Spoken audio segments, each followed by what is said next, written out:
Verma palace, Yeola Kopargaon रोडचं आकर्षण restaurant Verma palace, luxury rooms, multi cuisine restaurant आणि भव्य banquet hall, AC rooms, terrace garden आणि स्वादिष्ट जेवण. एकदा भेट द्या. आपल्या अपेक्षापेक्षा जास्त सेवा मिळेल. ठिकाण येवला कोपरगाव रोड, उपजिल्हा रुग्णालय शेजारी येवला.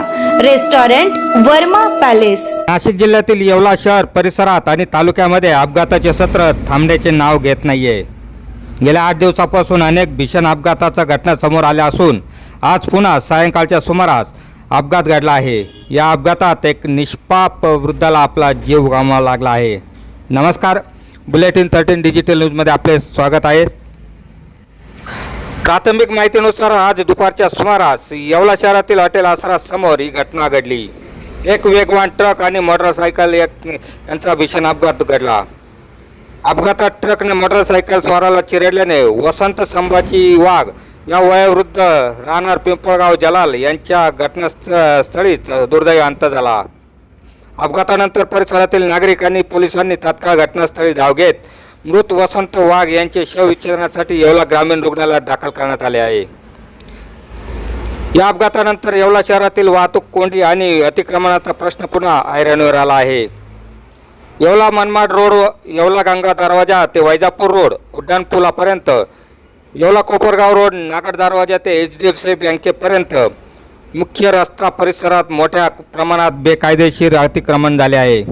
तसेच रस्त्याच्या कडेला लावल्या जाणाऱ्या मोठ्या लोडिंग गाड्या, ट्रक्स आणि JCB यांच्यासारख्या अतिक्रमणामुळे चालकांना रस्त्याचा अंदाज येत नाही आहे.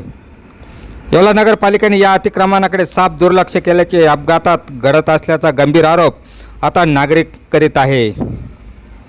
नगरपालिकेने तात्काळ हे अतिक्रमण हटवावे अशी तीव्र मागणी आता जनतेतून होत आहे. या संपूर्ण अपघाताची नोंद येवल्यात झाली असून येवला शहर पोलीस ठाण्याचे अधिकारी संदीप मंडलिक यांच्या मार्गदर्शनाखाली पोलीस अधिकारी तपास करीत आहे. बुलेटिन 13 डिजिटल न्यूजसाठी ब्युरो रिपोर्ट येवला. हद्दीत आसरा हॉटेलसमोर एक 2 व्हीलर आणि कंटेनरचा अपघात झाला होता. त्यामध्ये एक इसम जखमी असल्याची माहिती मिळाल्याने आम्ही तात्काळ घटनास्थळी हजर झालो. तसेच ॲम्ब्युलन्सच्या मार्फतीने जखमींना उपचाराक आम्ही हॉस्पिटलला ॲडमिट केलेलं आहे.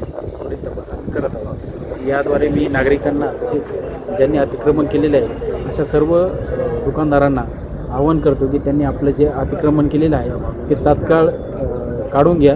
आम्ही प्रशासकीय कारवाई नगरपालिका तसेच पोलीस प्रशासन पुढील 2-3 दिवसामध्ये सर्व प्रशासकीय कारवाई करून अतिक्रमण काढणार आहे.